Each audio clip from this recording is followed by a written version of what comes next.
नमस्कार, खबर अपडेट में स्वागत है। मैं हूं अनूप और अभी मैं कोडरमा जिला के करमा में मौजूद हूं, जहां 4 जून को नीट का परीक्षा परिणाम घोषित हुआ था। इसी में से कोडरमा की एक बेटी ईसा राज ने सफलता हासिल की है और 720 में 665 अंक लाकर पूरे देश का, पूरे राज्य का और अपने माँ बाप का और जिला का नाम रोशन किया है। इनसे बातचीत करेंगे कि कैसे इन्होंने सफलता हासिल की है और कैसे इनका प्रिपरेशन रहा है कि इस मुकाम को हासिल करके अपने माँ बाप का नाम रोशन की है। तो ईसा जी, सबसे पहले तो आपको बहुत सारी, ढेर सारी शुभकामनाएं हमारे चैनल की ओर से कि आपने नीट एग्जाम क्वालिफाई करके माँ बाप का और पूरे जिला का नाम रोशन किया है और आप जो है डॉक्टर बनकर पूरे देश का सेवा करेंगे। कैसा महसूस कर रहे हैं आप? अच्छा लग रहा है। अच्छा लग रहा है। कैसा आप जो है, आपका सबसे पहले आप मुझे दर्शकों को बताइए कि आपका जो है पढ़ाई का जो स्तर है कहाँ से स्टार्ट हुआ था और कैसे जर्नी आप स्टार्ट किए थे कि आज इस मुकाम पे हासिल किए हैं आप? पहले तो मैं नवोदय में थी। सिक्स में मैं गई थी नवोदय। फिर मेरा वहाँ पे 7 साल का जर्नी रहा। 6 to 12 में वहाँ से करी। फिर वहाँ के टीचर्स ने बहुत ज़्यादा मुझे सपोर्ट किया था और मतलब उसके बाद फिर मैंने 10th में ही सुना था कोटा के बारे में, बट मुझे इतना कुछ आइडिया था नहीं। मैंने बस पापा को बोला कि मुझे यहाँ जाके पढ़ना है, तो मेरी फैमिली ने फिर मुझे सपोर्ट किया कि ठीक है। उनको तो पता भी नहीं कि कोटा है क्या, बस हम बोले कि हाँ मेरे को पढ़ना है वहाँ, तो बोले ठीक है चले जाओ। फिर कोटा गए, 2 साल वहाँ पे हुआ। एक फर्स्ट जॉब में मेरा सिलेक्शन नहीं हुआ। फिर दूसरे के लिए मैंने ट्राई किया, तो इस बार मैंने 665 स्कोर किया।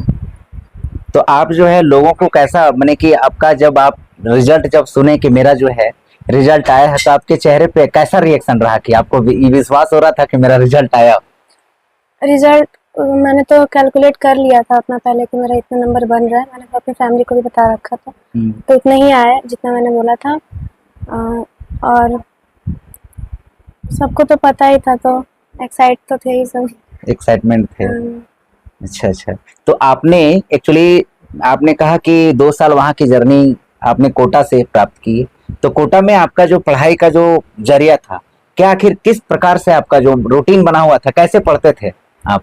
दर्शकों को बताइए ना थोड़ा सा कि आगे जो लोग जो है, ऐसे बहुत ऐसे लोग हैं जो आपसे इंस्पायर होके अपने जीवन को आगे बढ़ाएंगे और अपने मुकाम को हासिल करेंगे। आपका कैसा था पढ़ने का रूटीन, किस प्रकार से आप पढ़ते थे?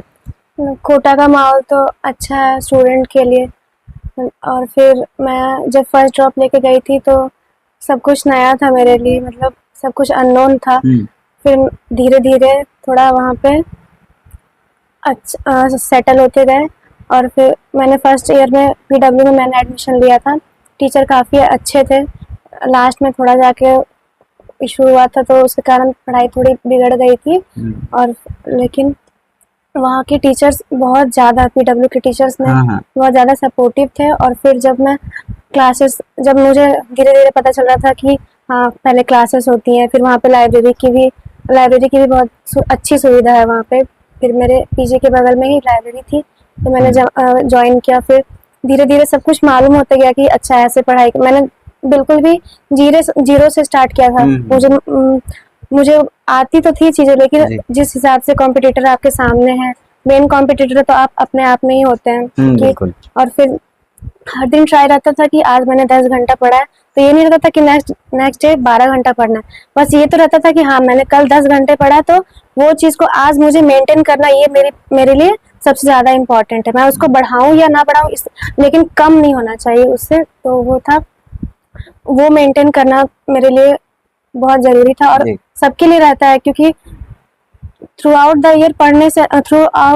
ईयर ही पढ़ना अच्छा है। ये नहीं कि लास्ट मोमेंट पे पढ़ लो तो हो जाएगा सिलेक्शन, नहीं। लास्ट मोमेंट के प्रेशर को पहले ही आप वो फेस करें, ताकि हर दिन ऐसा सोचे कि नहीं कल मेरा नीट है तो आज मेरा क्या बिहेवियर रहेगा, आज मैं कैसे पढ़ूंगी। तो वो सोचना मेरे लिए था कि मैं हर डे को ऐसे करती थी कि कल मेरा नीट रहता तो आज मैं क्या करती, मैं कैसे पढ़ती। तो वो मैं ट्राई करती थी ज़्यादा से ज़्यादा। और फिर टेस्ट पेपर थे, कोचिंग के भी टेस्ट पेपर आते थे, तो वो सॉल्व करना। फिर बहुत सारे जगह से पेपर्स तो मिल जाते। डेली क्वेश्चन करना बहुत इंपॉर्टेंट होता है। NCERT रीडिंग करना तो डेली मस्ट है। मतलब एक भी ऐसा बायो तो कभी छोड़ना ही नहीं रहता, डेली बायो करना ही है। एक दिन बायो नहीं पढ़ी तो उसके 100 क्वेश्चंस करो। 100 क्वेश्चंस करने में 30 से 35 मिनट लगते हैं, ज्यादा तो लगते नहीं है बायो के। अगर आपका पूरा उसमें हाथ बन चुका है कि हाँ कर सकते हैं तो। कितने घंटे आप पढ़ाई करते थे ऐसे? एक्चुअली आपने तो कहा कि नहीं सारे क्वेश्चंस को हल करने रहते थे, बायो को तो रोज पढ़ना होता था, तो कितने घंटे आप पढ़ाई करते थे? मैंने तो बोला ना कि मैं जितने घंटे लास्ट डे पढ़ी हूँ बस उसको मेंटेन करना पहली मेरी प्रायोरिटी रहती थी। उसके बाद मैं उसको बढ़ा पाऊँ तो मेरे लिए अच्छी बात रहती थी। लेकिन अब हर डे तो सेम नहीं होता है ना, कुछ ना कुछ इशू तो आते रहेंगे, लेकिन वो चीज़ को बस मुझे मेंटेन करना था। और फिर कोचिंग जाना भी रहता था, फिर कोचिंग की लाइब्रेरी भी रहती थी तो वहाँ पे आप पढ़ सकते थे। और वापस से मतलब मेरा स्टार्टिंग में था कि मैंने ज्वाइन किया तो उसके बाद मैं कोचिंग की ही लाइब्रेरी प्रेफर की थी मैंने, ताकि टीचर्स भी सामने तो अपना डाउट जल्दी से जाके क्लियर कर लो। तो वहाँ के टीचर से भी बहुत अच्छा कांटेक्ट रहा, बहुत अच्छा। मतलब एक तो टीचर ऐसे थे कि तुम सामने मेरे पास आना, अपनी एक चैप्टर करके आना डेली। बहुत अच्छे से उन्होंने मुझे सपोर्ट किया था टीचर्स ने। डाउट काउंटर के जो टीचर्स रहते हैं वो। जो मोबाइल्स का जो है, सोशल मीडिया का आपके जीवन में कितना बड़ा योगदान रहा है? मतलब मोबाइल्स का एक्चुअली देखा जाता है कि जब बच्चे बाहर जाते हैं तो मोबाइल की दुनिया से भी घिरे हुए रहते हैं, और मोबाइल से भी बहुत सारे एक्चुअली होता है कि इसका 2 फैक्टर्स होता है, या फिर नेगेटिव या पॉजिटिव। लेकिन आपके जीवन में मोबाइल का कितना अहमियत रहा है? मतलब फ़ोन तो मैं यूज़ करती थी, बंद भी रहता था फ़ोन मेरा, स्टार्टिंग में बंद रहता था क्योंकि मुझे प्रेशर बाद में नहीं झेलना था। तो इसके लिए मैं ट्राई करती थी कि पहले ही पढ़ लूँ ताकि मुझे बाद में थोड़ा प्रेशर कम हो, क्योंकि एग्ज़ाम के टाइम पे रहता है कि ये नहीं पढ़ा है वो नहीं पढ़ा है, तो बहुत ज़्यादा उस टाइम प्रेशर हो जाता था। तो फ़ोन तो थोड़ा मैं डिस्ट्रैक्ट थोड़ा कम होती थी क्योंकि मेरे फैमिली को भी पता था कि मेरा फ़ोन बंद रहता है, तो वो तो कॉल करते नहीं थे।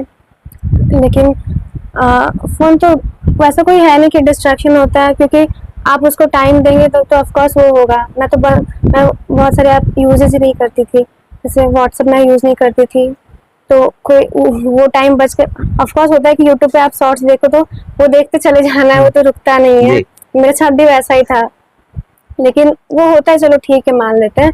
तो वो कहीं से टाइम बचा के उसके बाद उसमें यूज़ करना तो वो ठीक है, क्योंकि बच पाना तो मुश्किल लगता है कभी कभी कि कैसे बच पाएंगे। अच्छा, एक्चुअली होता क्या है कि बहुत ऐसे आपके जैसे भी बच्चे और बहुत ऐसे बच्चे हैं जो नीट में कहीं ना कहीं कुछ अंकों से चूक जाते हैं या फिर उनका सिलेक्शन नहीं हो पाता, तो उसका रीजन क्या हो सकता है आपके अकॉर्डिंग? रीजन ये होता है कि आप थ्रू आउट द ईयर तो अच्छे से पढ़ें, लेकिन आपको प्रिपेयर होना है वो 3 घंटे के प्रेशर के लिए। आपके पास बहुत सारा टाइम है, बहुत सारा, 1 साल है आपके पास, आप पूरा रिलैक्स होकर अच्छे से पढ़ाई कर रही हैं, ये तो अच्छी बात है। लेकिन वो जो 3 घंटे आपका पूरा साल का मेहनत वो 3 घंटे में दिखेगा, कोई फायदा नहीं अगर वो 3 घंटे को आप 3 घंटा का प्रेशर आपने अच्छे से नहीं झेला। तो वो 3 घंटा आप कैसे अपना बिहेवियर रखेंगे उस पेपर के सामने, पैनिक नहीं होना है, पेपर को कैसे सॉल्व करना है। आप एक ऐसे स्टेज पे रहेंगे जिसमें आपको वो वर्ड भी नहीं पढ़ा जाएगा कि ये लिखा क्या है, इतना ज़्यादा प्रेशर में रहते हैं बच्चे।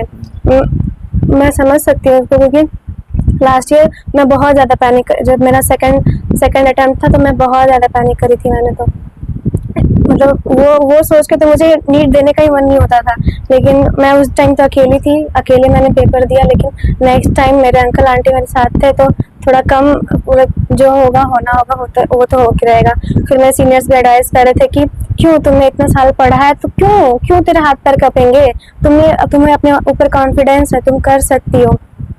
और ये मत सोचो कि लास्ट टाइम पे पढ़ के तुम अभी कुछ कर लोगी, जो तुमने पढ़ा है वही जाके वहाँ पे दिखेगा पूरा साल जो तुमने पढ़ा है। आपने तो अब तो हासिल कर ही लिया अपने मुकाम को, लेकिन आप तो एमबीबीएस की डिग्री जब प्राप्त करेंगे किस लाइन में आप जाना चाहेंगे?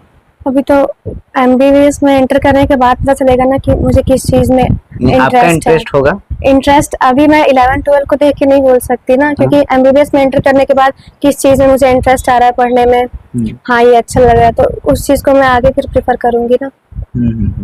अच्छा, जो आज के जनरेशन में जितने भी बच्चे हैं वो नीट की परीक्षा की तैयारी भी कर रहे हैं, और कुछ 11-12 के बच्चे भी हैं वो भी आगे नीट के लिए जाने के लिए सोच रहे, तो उनके लिए आप क्या कहना चाहेंगे, क्या अपील करना चाहेंगे? पढ़ाई करते रहने, मतलब पढ़ना तो है ही ना। अब अपने आप को, आप किसी का मत सोचिए कि हाँ हम ये करेंगे तो वो खुश होंगे, वो तो खुश होंगे ऑफ कोर्स, लेकिन ये आप पे भी तो डिपेंड करता है ना कि आप अपने आप को कहाँ देखना चाहते हैं। आप अगर जिस चीज को आप कर रहे हैं उसमें आप खुशी नहीं है, तो फिर वो चीज करके आपको क्या मिल रहा है? आपको अपने आप को सेटिस्फाइड करना है कि चलो हाँ ये काम हम किए तो हम खुश हैं इस चीज से।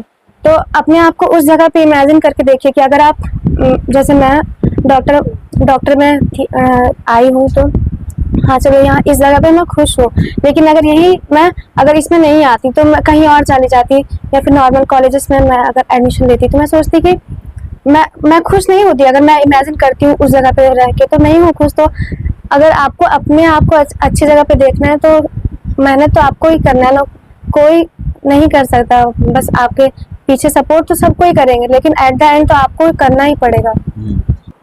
और ये हमारे साथ मौजूद हैं ईसा के पूरे परिवार, उनके पापा भी यहाँ मौजूद हैं। इनसे भी जानेंगे कि आखिर कितनी खुशी है, और अभी हमारे साथ जो है बैठे हुए हैं, और इनसे भी जानेंगे कि आखिर बेटी जो है डॉक्टर बन करके देश का सेवा करेगी। कैसा महसूस कर रहे हैं आप?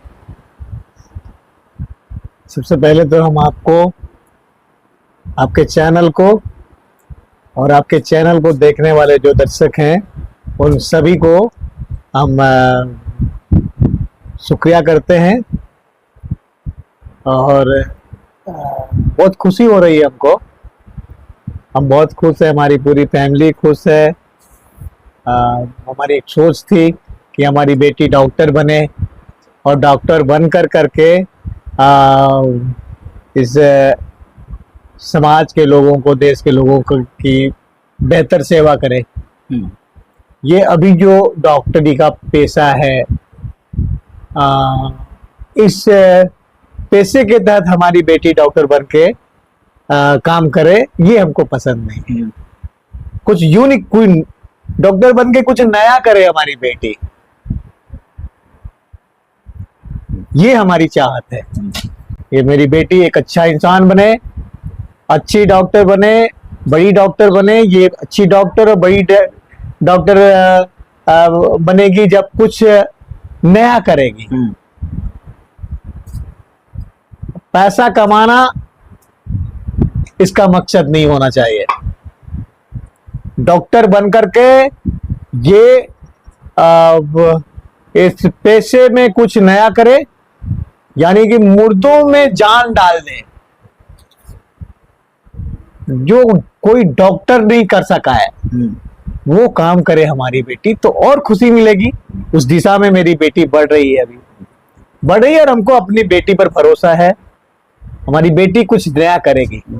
आज मेरी बेटी करी है, इस इलाके के और सारे लोग जिनके दिल में डॉक्टर बनने की इच्छा होगी, वो भी नीट के एग्जाम के लिए अपने आप को तैयार करे, उसके लिए प्रिपेयर करे, और नीट का एग्जाम निकाल करके को इस लाइन में जाए।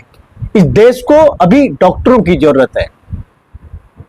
कर इस बार जो है देश की सेवा करने वाली है, और जितने भी लोग हैं उनको एक अपील भी की है कि जो भी हतोत्साही हुए हैं वो हतोत्साहित नहीं होना है, और लगातार मेहनत करते रहना है ताकि आप अपने मुकाम को हासिल कर सकेंगे। तो ये हमारे साथ थी ईसा। देखते रहिए खबर अपडेट के साथ। हेलो।